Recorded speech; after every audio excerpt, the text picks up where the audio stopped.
Alright guys, so in this video we're going to be talking about the back squat. We're going to be going over how to set up on the bar and how to unrack it, and then going over just the basic movements of the back squat.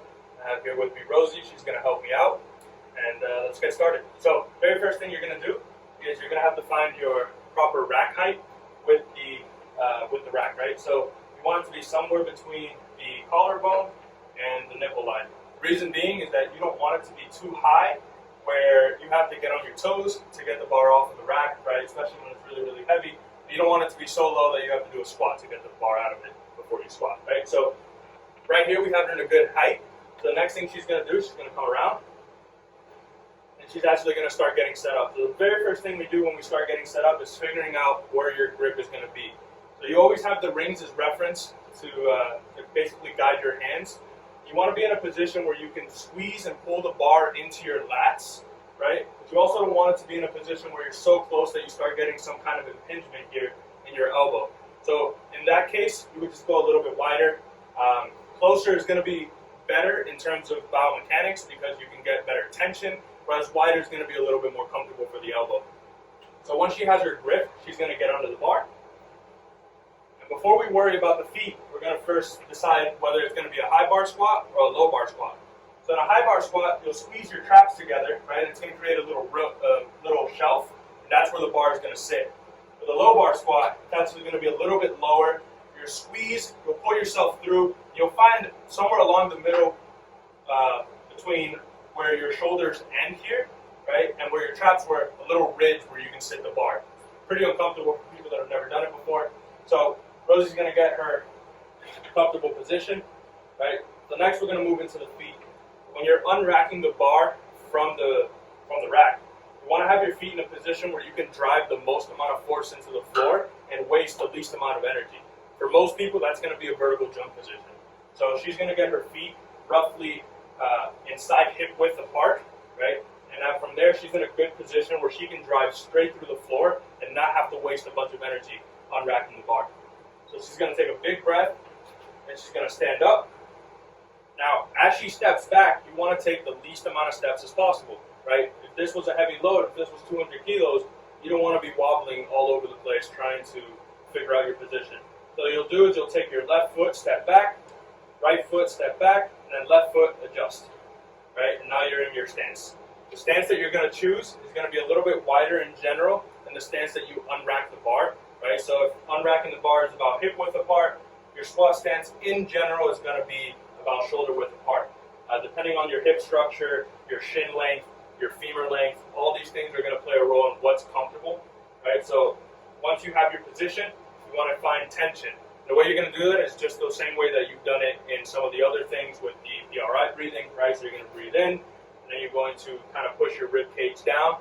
And the way that you're going to initiate the squat is going to be by breaking at both the hips and the knees, trying to keep a rigid torso, as rigid as you can. Now that doesn't mean to force yourself to stay upright. What that means is we want to have the least amount of movement here throughout the movement as possible.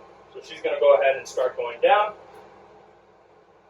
right, and come up. So her depth was pretty low, and I think it's important to note that depth is completely relative. We bash people for higher depth, and we always try and say squat ass to grass. The reality is not everybody can, and if one could argue not everybody should, right? So longer range of motion is going to give you more, you're going to get more stimulation because you're going to stimulate the fibers through a greater range of motion. But in general, for somebody like that, so I'm going to have her do a quarter squat. If that was her optimal position where she can maintain technique and not get hurt or not feel any kind of impingement, I wouldn't force her any lower than that. You would use some kind of stretching protocol or use some other strategies to, over time, get somebody into that position. What I wouldn't want to do is what she's going to do now, where she's going to squat and just completely get out of position at the bottom. If you're just letting people do that for the sake of, oh, well, it's all the way at the bottom, this is how you should squat, maybe. Chances are that position is probably not a really good position to drive out of and produce force. So from here, you unrack or you re-rack the exact same way that you unracked it, least amount of steps as possible, and ta-da. Alright guys, so in this video we're going to be talking about the back squat and some common common mistakes and then how you would cue for it.